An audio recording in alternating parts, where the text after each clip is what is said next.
ভাই কোত্থেকে আসছেন? আপনাকে তো আগে কখনো দেখিনি এলাকাতে। কে আপনি? আরে মামুর বেটা, রাজশাহী থেকে এসেছি। রাজশাহী, বাঁচতে পারছো? তা রাজশাহী থেকে ঢাকা শহরে কার কাছে এসেছেন? মামুর বেটা, আমি যাচ্ছি রুমিন ফারানার কাছে, বাঁচতে পারছো?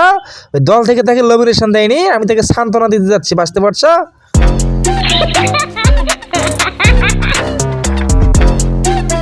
এই বেটা, এই তুই কেডা? তোর তো আগে এলাকাতে দেখি নাই। তুই কোন বিলির থেকে আইছো?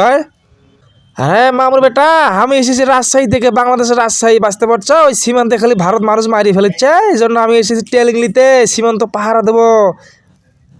এই বেটা, এই তোর আচরণ আমার সন্দেহজনক মনে হইতে আছে। তুই কেডা? সত্যি করে কত? আরে দাদা শুনুন না, বলছিলাম ইলিশ মাছ চোখের সামন দিয়ে নিয়ে যাচ্ছেন মাইরি। কতদিন হয়ে গেল ইলিশ খাই না। সালা কলকাতা শহরে তো ইলিশ যায় না বাংলাদেশ থেকে মাইরি।